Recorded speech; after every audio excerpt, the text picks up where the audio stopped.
로마서 11장 25절부터 36절까지 말씀의 제목은 오직 하나님의 뜻. 찾으셨으면 같은 목소리로 함께 봉독합니다. 시작.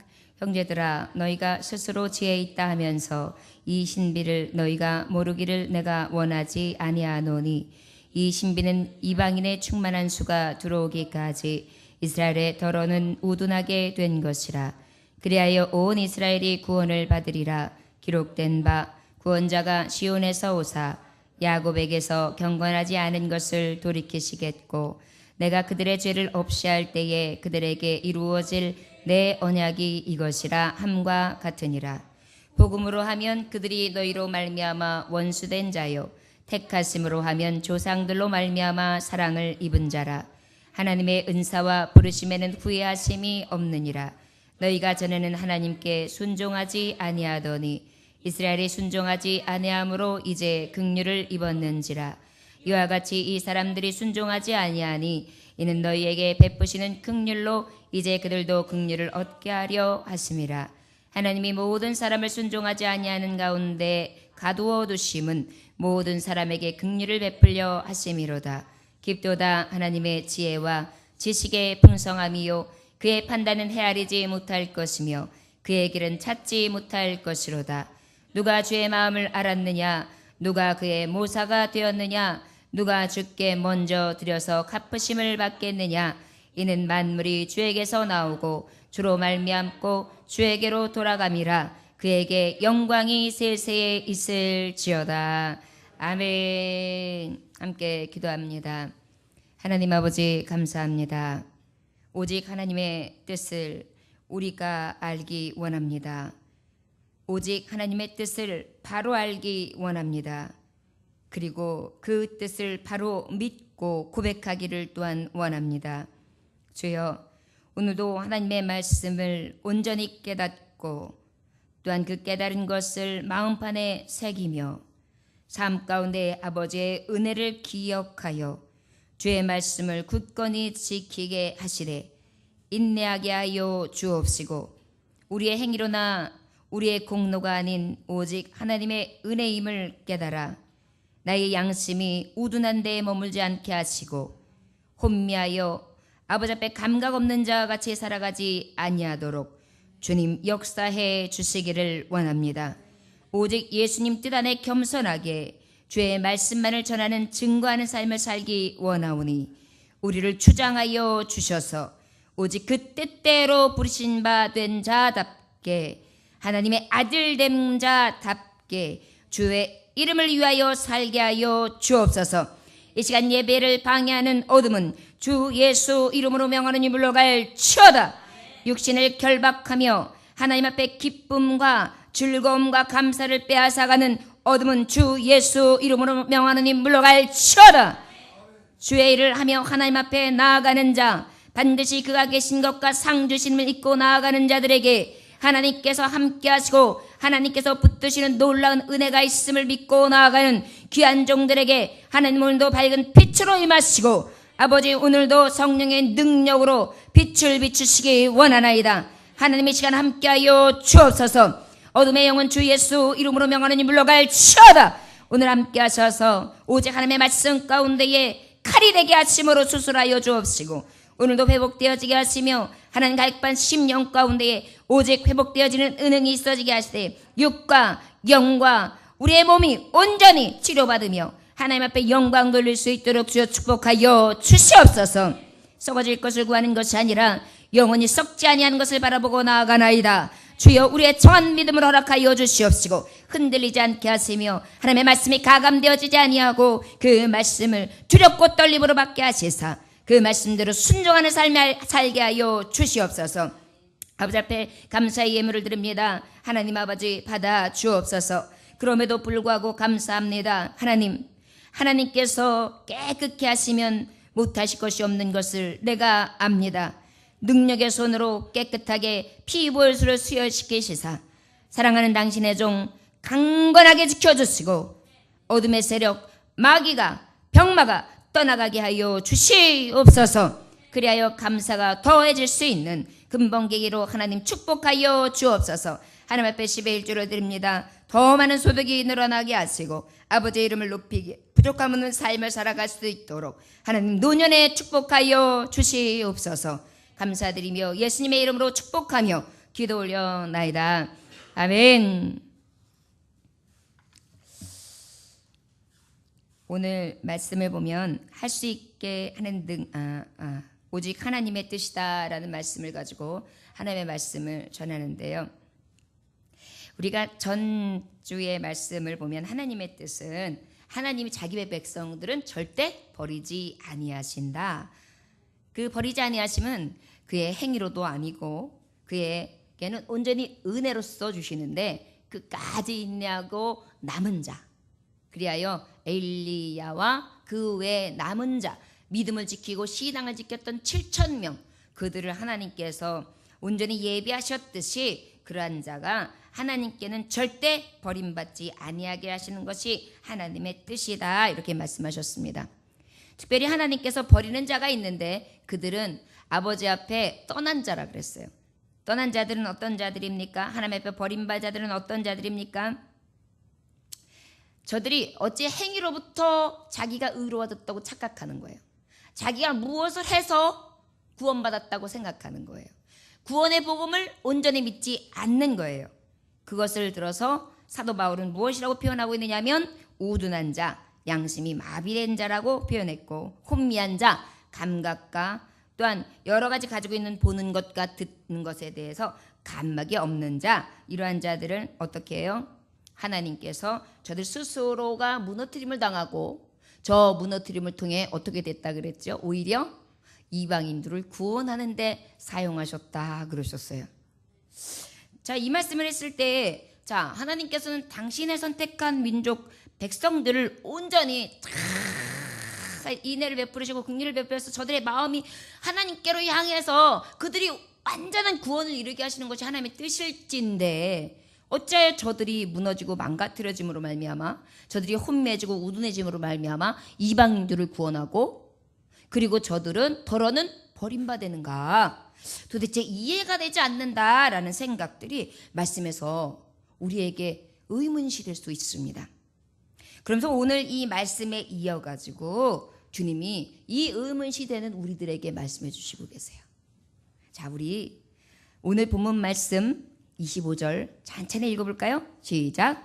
형제들아, 너희가 스스로 지혜 있다 하면서 이 신비를 너희가 모르기를 내가 원하지 아니하노니 이 신비는 이방인의 충만한 수가 들어오기까지 이스라엘의 더러는 우둔하게 된 것이라. 아멘. 자, 뭐라고 말씀하셨어요? 신비라고 말씀하셨어요. 저 여러분, 오늘 하나님의 뜻을 기억하시기 원합니다. 오늘 주시는 첫 번째 하나님의 뜻은, 우리가 알아야 될 뜻은, 구원은 하나님의 신비인 것입니다. 저를 따라 하실까요? 구원은 오직 하나님의 신비입니다. 하나님의 뜻은 우리가 다 깨달아 알 수 있는 것이 아닙니다. 오직 신비입니다. 아멘. 여러분, 말씀을 전하다가도 제가 항상 강조하는 바가 있습니다. 믿음은 뭐라 그랬죠? 믿음은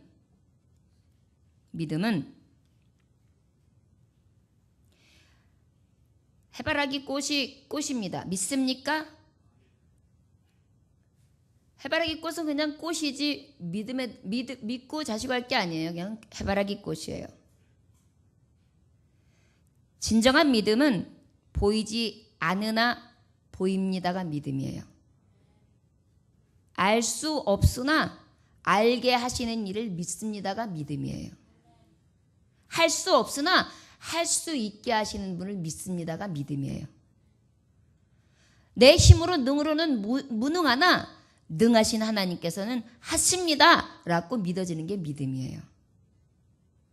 내가 찾을 때 만나주시고, 내가 그것에 하나님이 계심을 확신하면서 앞으로 나아갈 때 상 주시고, 우리의 행위를 보응하시고 하나하나 보고 계시다가 행위대로 갚아주시는 그러한 살아계신 하나님, 능력 되신 하나님을 믿는 것이 바로 믿음이에요.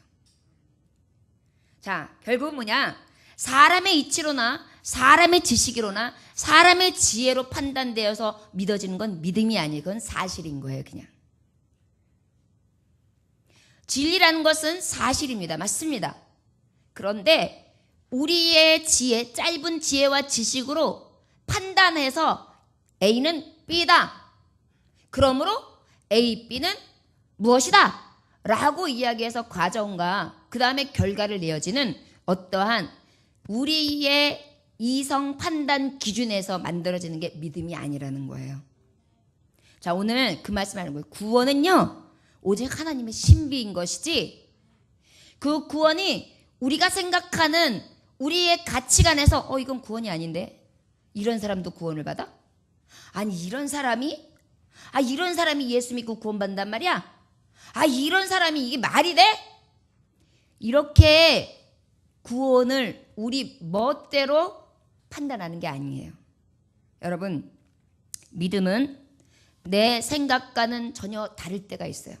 네 마음과 네 생각과 내 생각이 다르다. 때로는요, 내 생각에는 이게 옳은 것 같으나 하나님 생각엔 아니다가 있어요. 그렇기 때문에 하나님을 믿는 가운데서 우리는 오직 하나님의 구원하심과 계획하심과 작정하심 가운데 성취하시는 모든 일 가운데 하나님의 신비로 알아야 될 줄 믿습니다. 우리를 구원하시고 우리를 판단하시고 우리를 생명으로 이끌어주는 모든 과정들이 하나님의 신비예요. 하나님을 신이라고 한단 말이에요. 유일하신 신이라고 한단 말이에요. 신을 창조물인 우리가, 피조물인 우리가 어찌 다 알 수 있겠어요. 그분은 우리의 신비이십니다. 이걸 가지고 하나님을 알면서 시작하면 모든 성경을 풀고 모든 성경을 이해하는데 굉장히 도움이 돼요. 어린아이서부터 어른에 이르기까지 하나님에 대해서 자꾸 퀘션 마크를 달면서 토를 달 경우에 말씀하세요. 사람과 하나님의 다른 게 뭐냐? 하나님은 신비시다. 신비시라서 하나님의 말씀에 보여주신 것만큼만 우리가 볼 뿐이지 그 이상은 그 신비를 이야기할 수 없다. 그런데 우리는 그 신비를 믿는다. 그 신비를 믿는 자만이 구원이 있다고 말씀하셨다. 그것을 나는 믿는다. 그것을 믿는 자만이 구원을 받는다. 여러분, 이게 우리의 구원론. 예수님의 복음을 믿고 그 이름을 믿는 자마다 구원을 얻는 구원에 대한 확실한 이해입니다. 여러분, 하나님의 신비를 내 마음대로 해석해가지고 더 막 완벽하게 어떻게 해보려고 갖다가 자꾸 접근시키면 그것이 바로 알매서 비롯되는 영지주의. 결국은 알미 구원에 이르게 한다라는 것과 굉장히 근접해서 우리도 모르는 사이에 자꾸 다른 방법으로 어떻게 해석한 신비를 찾아가려고 그래요. 하나님의 말씀은 그냥 신비인 거예요. 무엇으로 우리가 생각하는 것으로 풀 수 있는 것이 아닌 것을 여러분 기억하시기를 원합니다. 형제들아, 너희가 스스로 지혜 있다면서 이 신비를 너희가 모르기를 내가 원하지 아니하노니 이 신비는 이방인의 충만한 수가 들어오기까지 이스라엘의 더러는 우둔하게 된 것이라. 자, 신비주에게 하나님의 신비하신 일 중에 대표적인 말씀을 해주고 계세요. 하나님의 신비 중에 대표적인 게 바로 무엇이냐? 이방인들을 구원한 거다. 그런데 이해할 수 없는 것은 하나님이 선택한 유대인들, 아버지 이스라엘 백성들, 사랑하는 자들, 그들이 우둔해짐을 통하여 이방인들이 충만해졌다. 이게 하나님의 신비래요. 이상하네. 하나님의 사랑을 받았는데, 하나님의 인애를 받았는데, 근데 어떻게 하나님이 저를 버리시고 저들을 오히려 희생시키시면서 살리시지? 이건 조금 맞지 않는 것 같은데. 근데 이제 하나님의 신비가 무엇인지를 이따가 정확하게 말씀해 주세요. 여러분, 오늘 이 신비만 알아도 우리가 왜 하나님의 사랑이 우리에게 임한 이 구원이 은혜인 줄을 오늘 깨달아 알게 하실 줄 믿습니다. 자, 구원은 뭐라고요? 하나님의 신비다. 하나님의 뜻은 그 신비를 알기 원하신다. 자, 여러분, 그 신비의 하나님을 온전히 인정하십니까? 그 인정함에서 비롯되므로 그것을 신비 그 자체의 하나님을, 신이신 그 하나님을 믿음으로부터 시작되는 것을 기억하시기 원합니다. 26절 말씀 볼까요? 26절부터 29절까지 말씀 보겠습니다. 자, 시작. 그리하여 온 이스라엘이 구원을 받으리라. 기록된 바 구원자가 시온에서 오사 야곱에게서 경건하지 않은 것을 돌이키시겠고 내가 그들의 죄를 없이 할 때에 그들에게 이루어질 내 언약이 이것이라. 함과 같으니라. 복음으로 하면 그들이 너희로 말미암아 원수된 자요 택하심으로 하면 조상들로 말미암아 사랑을 입은 자라. 하나님의 은사와 부르심에는 후회하심이 없느니라. 아멘. 하나님의 신비는 오히려 하나님이 택한 사랑하는 자들을, 오히려 저들의 우드나무로 인하여 버림받고 오히려 참감람나무의 가지를 떼어내시며 돌감람나무를 붙이셔서 이식을 시키시고 저들을 구원해 주셨단 말이에요. 도대체 이것이 하나님의 신비라고 얘기하고 있어요. 그런데 그 구원의 신비는 특별히 오히려 버렸다는 것이 아니라 온 이스라엘을 구원하시는 데 있다고 해요. 자, 먼저 지지난주의 말씀에 보면 하나님은 당신의 종들을 버리지 아니하신다 그랬어요. 택하신 백성을 버리지 아니하신다. 신실하신 하나님이란 말이에요. 결국은 버림받은 것 같았어요. 이방인들을 구원하기 위해서 충만한 수까지 이르기 위해 이스라엘 유대 민족을 치신 것 같았어요. 그런데 그 치신 바가 어떤 것이 되었느냐? 온 이스라엘을 구원받게 하리라, 받으리라. 기록된 바 구원자가 시온에서 오사 야곱에게 경건하지 않은 것을 돌이키시겠고, 이 말씀이 이사야서 59장 20절에서 21절을 인용한 거거든요. 바로 무엇입니까? 구속자 야곱이 누구예요? 이스라엘을 대표하잖아요. 이 이스라엘에게서 이제 경건하지 않은 것을 돌이키시며 이제는 하나님께서 저들에게 회개의 역사를 주신다는 거예요. 우둔한 자였고 아버지의 가지에서 떨어져 나갈 수밖에 없었고 버림받을 수밖에 없었으며 하나님의 택하심과 사랑은 받았으나 저들이 하나님 앞에 진노의 대상이 되었었어요. 그런데 하나님께서 신비는요, 버린 것 같으나 아주 버린 것이 아니었어요. 오히려 저들을 구원하는데 하나님이 계획이 있으시다. 26절에 그렇게 밝히고 있습니다.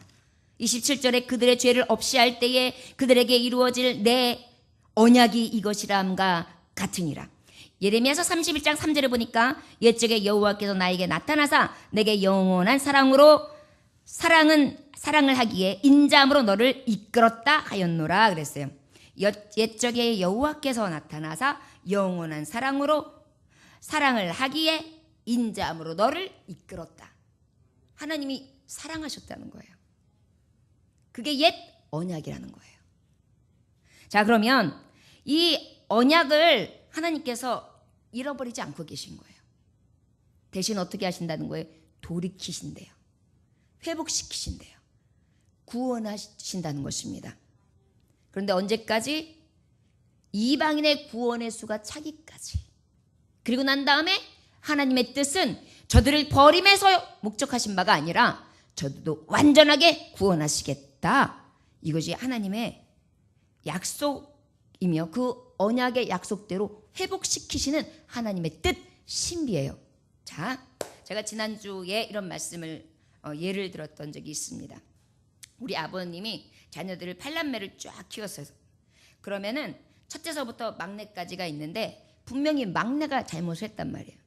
우리 막내들은 이미 불을 3번이나 냈대요. 그러니까 얼마나 아주 짓궂었던 거예요. 그러니까 여기서 잘못하면 쫙 세워놓고 첫째를 우리 큰 신우나 아니면 아주버님, 큰 아주버님을 대표로 때리셨어요. 그러고 난 다음에 질서를 쫙 맞춰가지고 여기 있는 애들은 형이 맞아서 좋다, 누나가 맞아서 좋다 이럴까요? 자기 죄는 자기가 안단 말이에요. 내가 맞을 걸 우리 형이 맞았어. 우리 누나가 맞았어. 나 이제 죽었다. 이제 우리 형들한테 죽었다. 아이씨, 아버지 안 그럴게요. 엉아 때리지 마요. 엉아한테 나 죽어요. 내가 이제 다시는 안 그럴게요. 아마 본이 되게 할 거예요. 그리고 동생들을 잘 돌보고 바로 인도해 주라는 그런 의미가 있었을 것입니다.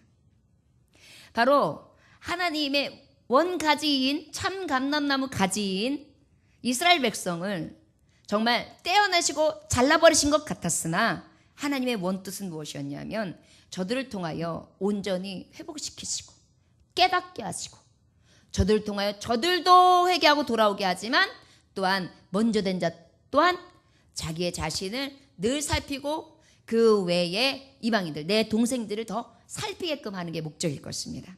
자, 이스라엘 하나님이 부르신 바를 입은 자도 마찬가지로 하나님의 약속의 회복은 약속해 주셨다는 거예요. 그런데 이것이 신비죠. 생각해 보십시오. 그냥 하나님이 쉽게 가시지. 그냥 이방인도 구원하시고 이스라엘도 구원하시고 그냥 구원됐다 하시면 될걸. 왜 이렇게 어렵게 하시는가?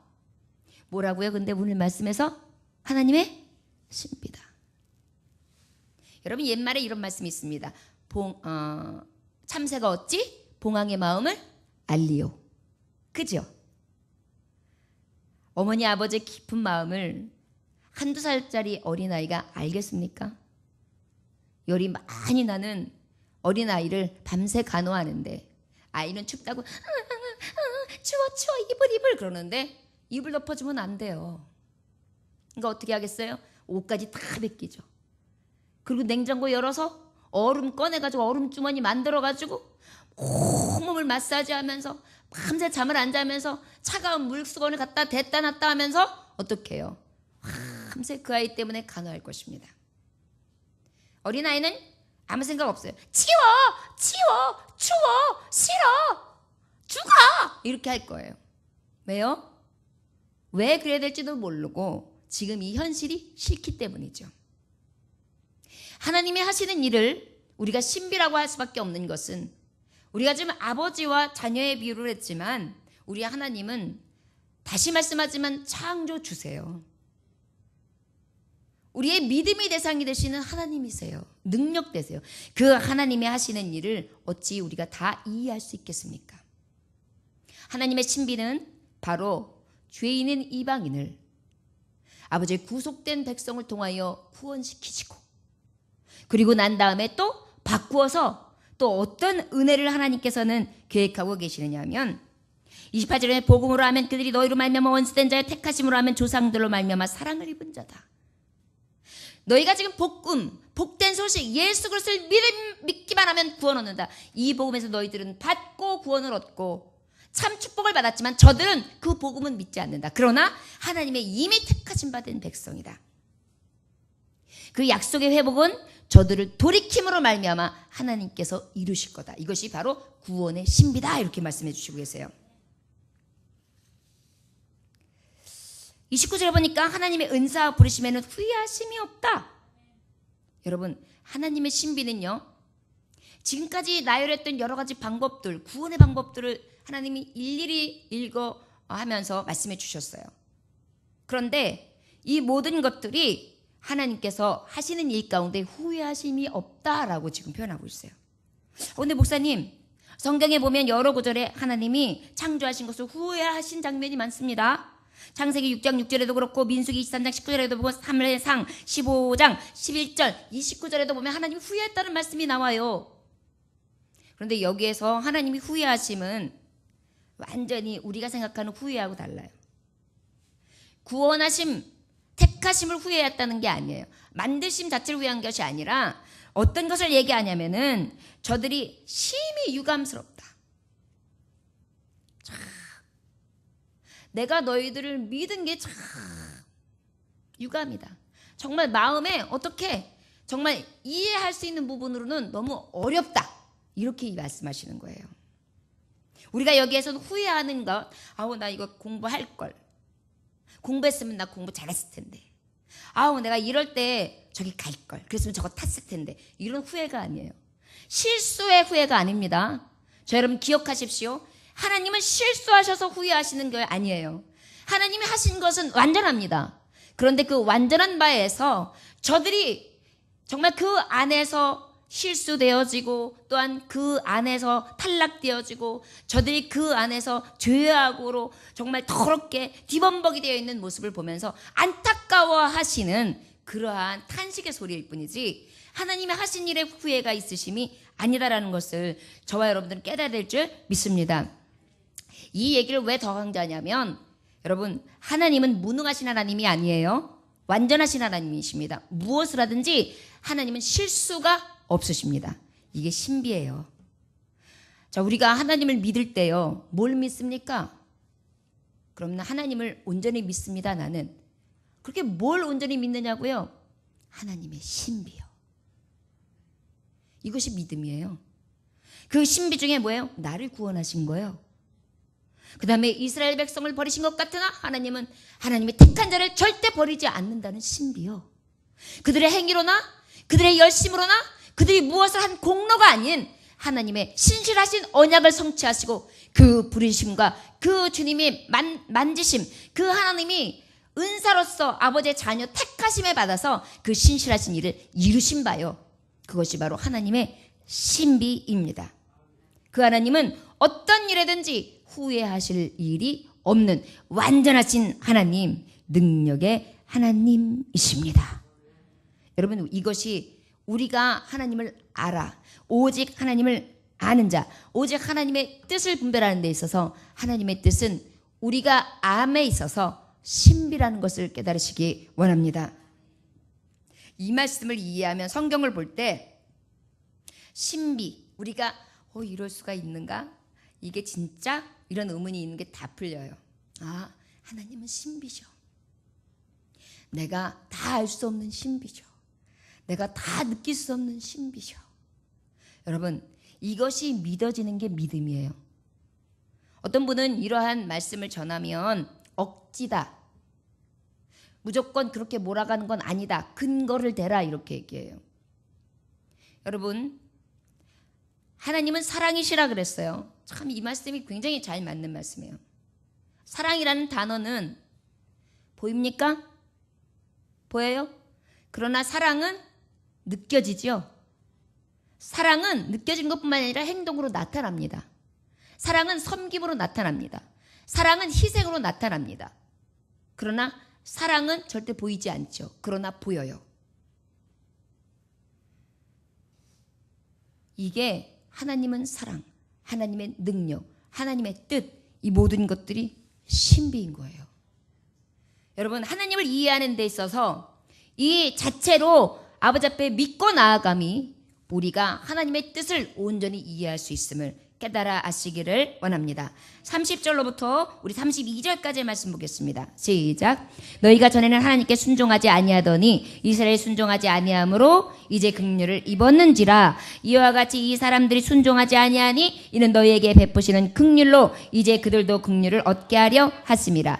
하나님이 모든 사람을 순종하지 아니하는 가운데 가두어 두심은 모든 사람에게 긍휼을 베풀려 하심이로다. 아멘. 자, 하나님의 신비, 하나님의 뜻은 신비였습니다.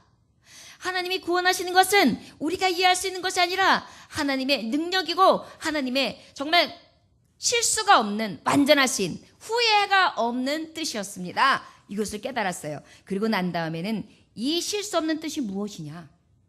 이 구원은 바로 왜 신비 중에서도 우리가 후회가 없는 신비라 할 수 있는가?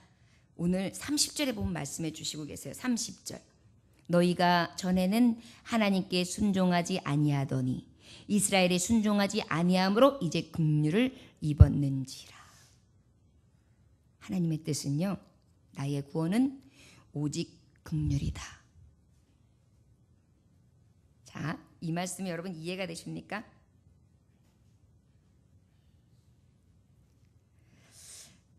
이방인들아, 너희는 절대로 교만하지 마라. 우쭐대지도 마라.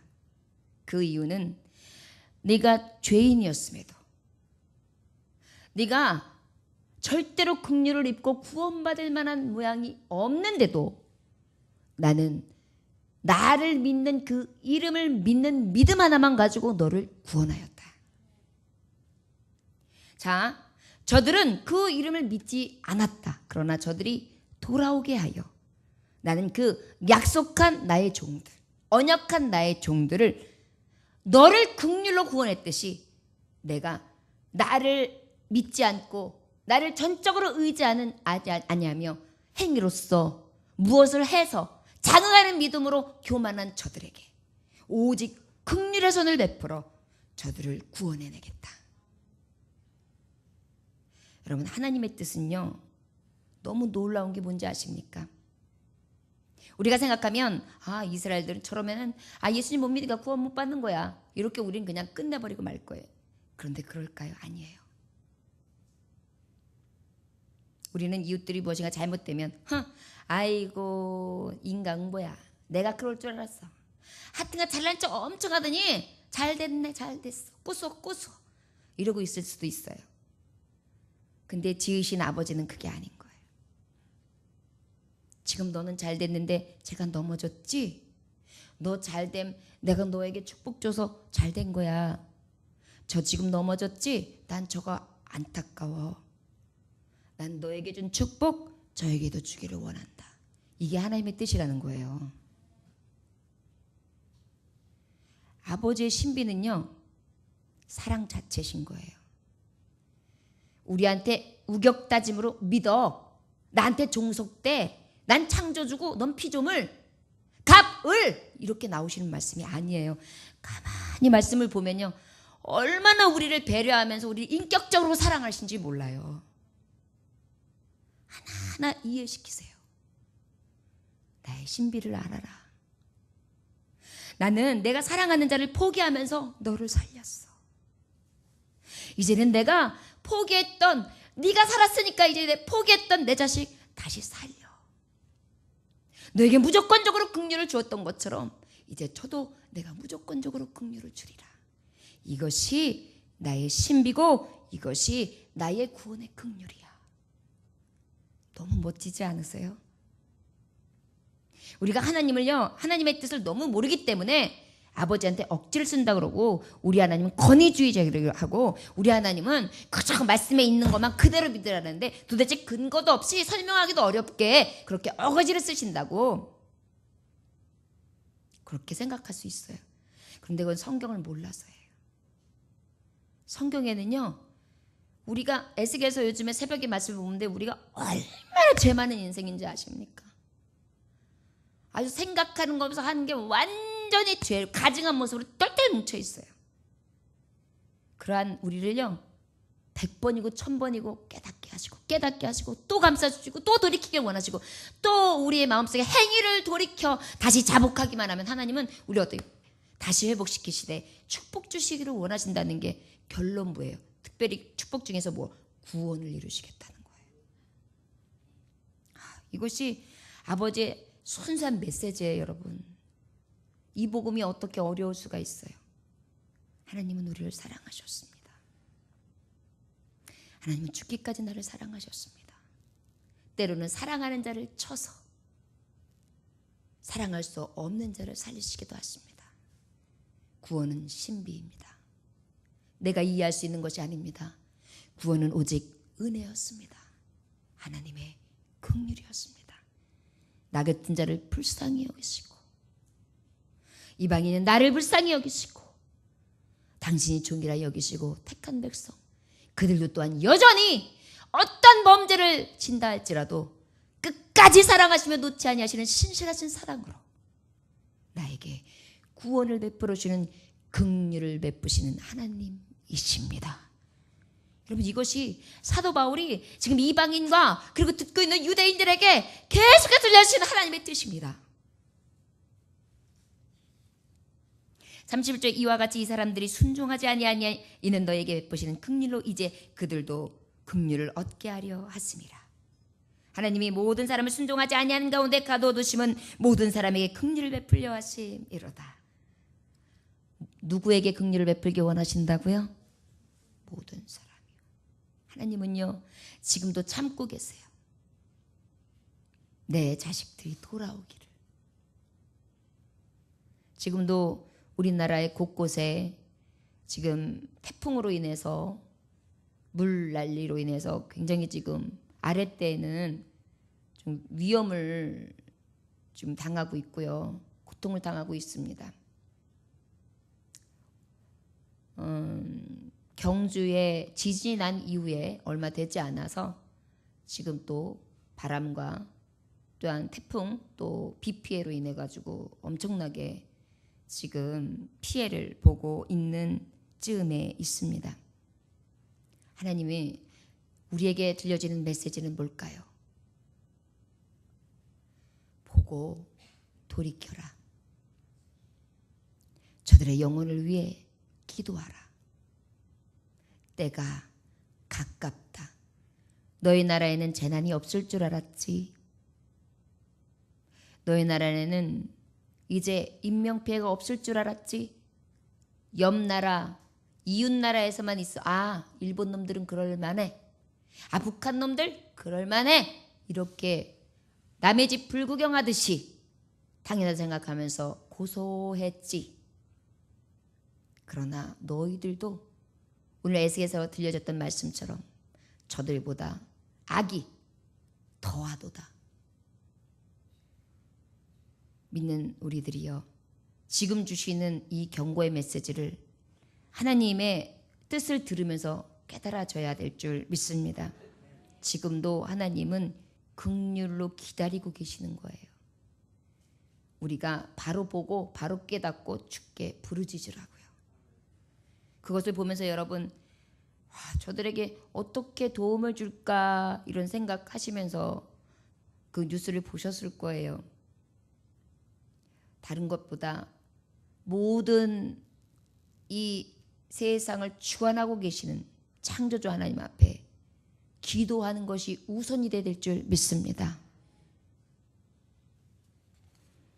또한 우리 오직 하나님의 뜻은 마지막으로 33절부터 36절까지의 말씀을 통해 우리에게 들려주십니다.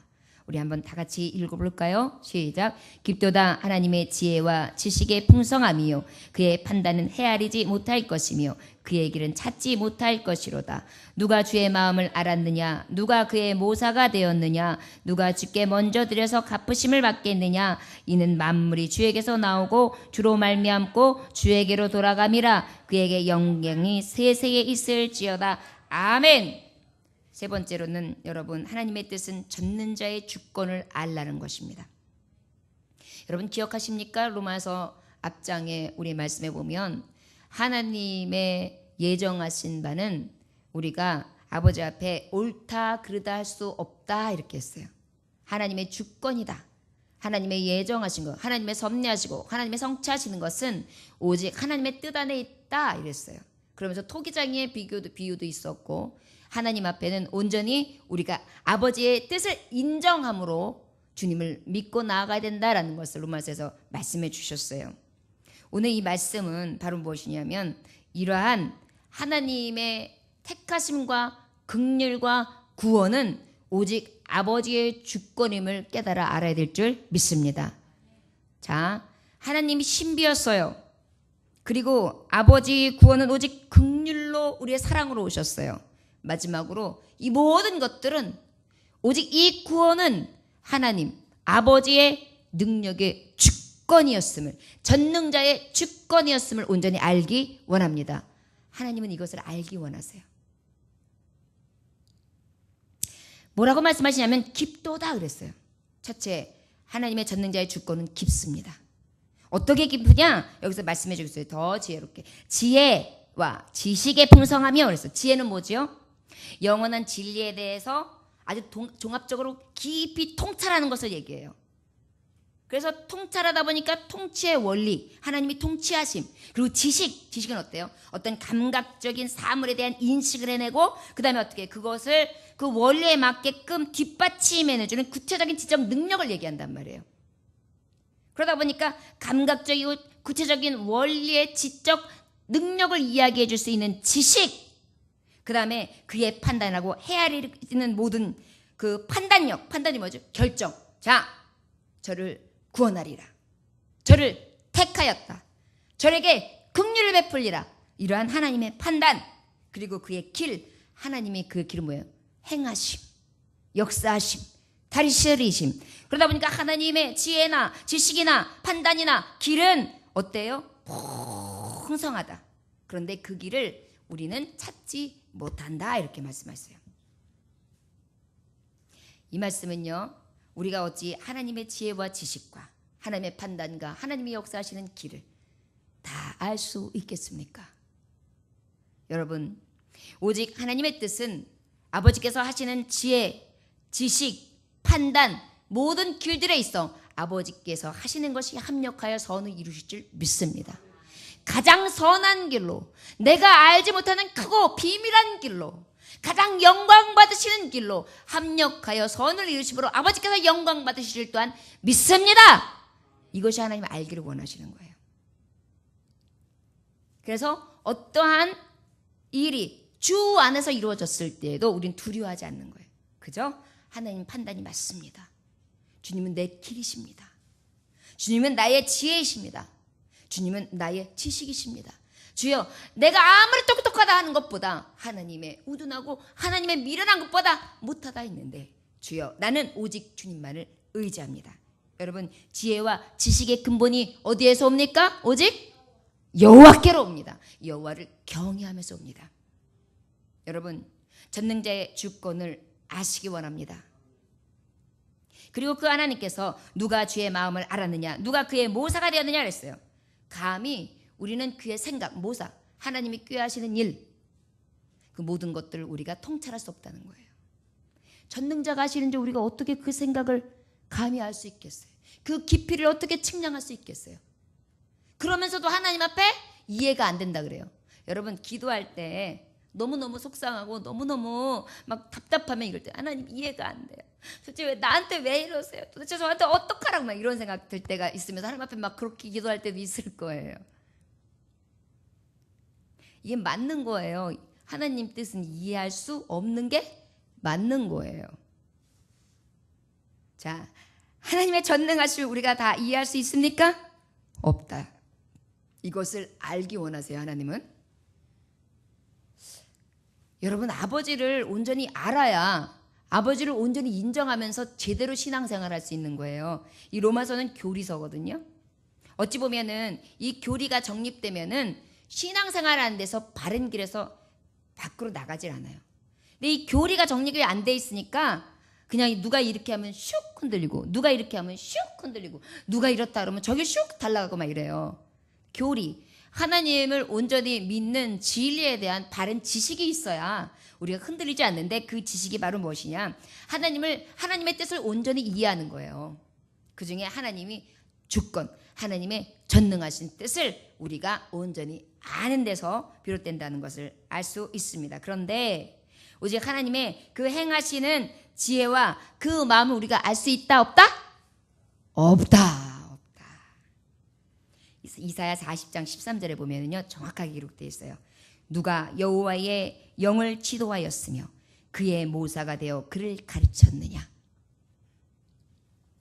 감히 아버지를 누가 가르칠 수 있겠어요? 누가 하나님의 정말 지혜의 그 통달하심 앞에 가르칠 자가 있겠어요?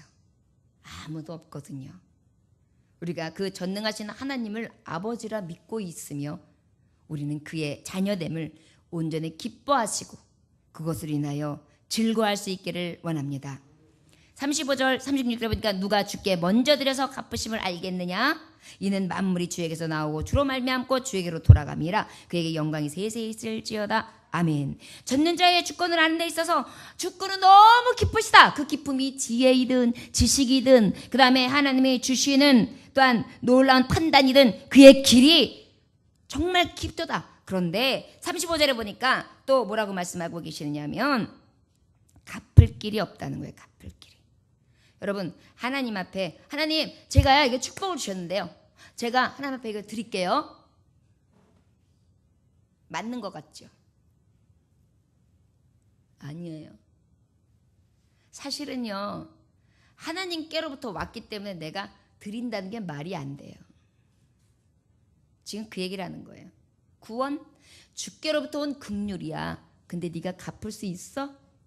값을 치를 수 있다는 거야? 긍휼, 하나님께로 받은 긍휼이야. 사랑이야. 받았어. 네가 그 긍휼, 사랑 받은 거 갚을 길 있어? 지금 그 얘기를 하는 거예요. 전능자께로 온 축복이야. 자, 만물이 다 주의 것이야. 주의 것 중에 네가 생명을 가지고 있고, 네가 그 중에 물건을 가지고 있고, 영권을 가지고 있고, 인권을, 하나님이 주신 그 작은 거, 아주 그 미묘한 것을 내가 가지고 지니고 있어. 그것을 가지고 있다고 해서 내가 그것을 하나님 앞에 자랑하면서, 하나님 내가 이거 있으니까 하나님 앞에 이걸 더 드리면 되겠죠? 내게 있으면 됐죠? 하나님이 그것을 받으실 만한 분이시라는 거예요. 근데 우리가 착각해요. 내가 무엇을 갚아서 주님 앞에 의로운 줄 알고, 내가 무엇인가 해서 하나님이 긍휼을 입었는 줄 알고, 내가 그 전능하신 하나님 앞에 무슨 구걸하는 자와 같이 하나님 앞에 뭔가를 탁 던져드리고 생색을 내는 거예요. 우리 자녀들이 아직은 돈을 벌지 않습니다. 그러다 보니까 어떡하냐면 이제 아카를 줬어요. 아빠 카드. 그러니까 이제 본인들이 돈을 잘 모아서 선물할 때도 있지만 어쩔 때는 정말 선물하고 싶은데 엄마한테 사드리고 싶은데 돈이 없을 때는 물어봐요. 엄마 이거 이렇게 해가지고 아빠 엄마한테 사드려도 될까요? 사드려. 그래요. 사줘. 그래요. 저도 기쁘게. 근데 누구 돈으로 사요? 아버지 돈으로 아카를 사요. 그래가지고 기쁘게 와서 드려요. 여러분, 이것이 우리가 지금 아버지 앞에 하는 행위예요. 이해되세요? 다 아버지 거란 말이에요. 나의 생명도, 나의 삶도, 나의 시간도, 내가 먹고 씀도, 내가 누림도 다 아버지 거란 말이에요. 아버지 것 중에 내가 쓰고, 내가 나누고, 내가 아버지께로 받은 거를 내가 지금 함께하고 있는 거예요. 그런데 나는 생색을 낸다니까요. 내가 사갖고 왔다. 아빠 마음에 들어? 엄마 마음에 들어? 나중에 결론으로 그래요. 하기야, 아빠 걸로 샀으니까 이건 아버지가 산 거예요. 하기야, 이거 엄마 걸로 샀으니까 엄마가 사신 거예요. 이렇게 찔려서 얘기해요. 여러분, 사실은요, 전능자 하나님을 볼 때 우리가 아버지 앞에 무엇인가 하는 거, 이 모든 것들이 사실은요, 아버지의 뜻 안에는 나의 긍휼과 나의 사랑을 좀 기억해, 인정해라. 그런데 부모는요, 아카로 사갖고 왔는데도 이뻐요. 아카로 사갖고 와서 수줍게 이야기하면서 이거 내 돈도 아니, 내 돈 벌면 엄마 내가 다 사줄게요. 그런데도 그게 이뻐요. 이것이 바로 하나님의 뜻이에요. 그러나 그것으로 실제는 갚은 거예요? 갚지 않은 거예요? 갚지 않은 거예요. 마음은 받으시지만. 자, 바로 오늘 말씀은 오직 하나님의 뜻은 우리가 갚을 수 있는 영역의 분이 아니라는 것을 우리 하나님을 볼 때 우리가 그것을 알아야 된다는 거예요. 그게 은혜예요. 여러분, 전적인 은혜, 전적인 은혜. 근데 그 은혜가 도대체 뭔가 별로 여러분 피부로 안 느끼고 사는데, 나는 지금 아버지의 것을 다 가지고 누리고 쓰면서 아버지 앞에 뭔가 드리는 척하면서 생색을 내고 있다고요. 구원까지도 거저받은 것입니다. 거저받은 신분입니다. 거저받은 생명입니다. 거저받은 나의 먹고 쓰고 잠자는 하나님께로부터 받은 그저 은혜인 것입니다. 여러분, 이것을 우리가 알면 하나님 앞에 어떻게 교만할 수 있겠어요? 이 은혜를 잊고 살아갈 수 있겠어요? 하나님의 뜻은 제대로 알기 원하세요. 너는 나를 제대로 알아야 돼. 나는 신비야. 너는 나를 제대로 알아야 돼. 나는 오직 너를 긍휼히 여기며 사랑하는 자야. 난 그냥 너를 사랑해. 난 너를 구원하기 원해. 나의 뜻은 내가 전능자인 것을 네가 알고 그 주권을 온전히 인정함으로 그저 아버지 앞에 갚을 길 없는 은혜를 찬송하기 원해. 이는 만물이 주께서 나오고 주로 말미암아 주에게로 돌아감이라. 그에게 영광이 세세 있을지어다. 마지막으로 너희가 전능자의 주권을 알매 있어서 주께로 나서 주께로 감을 잊지 말아라. 여러분, 잊지 말아야 될 거예요. 하나님의 뜻은요, 이 전능하신 하나님을 알고 그 하나님을 인정함에 있어서 가장 포인트예요. 너 어디서 왔냐? 주님께로부터 왔습니다. 너 어디로 갈래? 저 주께로 갑니다. 하나님의 뜻은요, 명백히 우리가 이 진리를 알고 살아가기 원하십니다. 여러분들은 어디에서 오셨습니까? 다리 밑에서 떨어지셨습니까? 청계천 다리 밑에서 있었다고 했습니까? 그 다리 밑에 누가 내셨겠습니까? 우리는요, 우리의 근본이 어디 있는지를 정확하게 알아야 돼요. 하나님의 뜻은 나의 근본은 오직 창조하신 여호와께로서 난 자다. 그리고 나의 근본은 이제 이 땅에서 살다가 죽게로 감이다. 이게 본질이에요. 저 여러분, 오직 하나님의 뜻을 깨달으셨습니까? 어찌 보면 딱딱한 이 로마서의 말씀은요, 우리에게 있어서 진정으로 하나님의 뜻, 아버지께서 우리에게 향하신 진리를 깨닫게 하시는 그러한 살아있는 생동하는 말씀입니다. 여러분, 기억하십시오. 아버지를 아버지 이하로 추락시키지 마세요.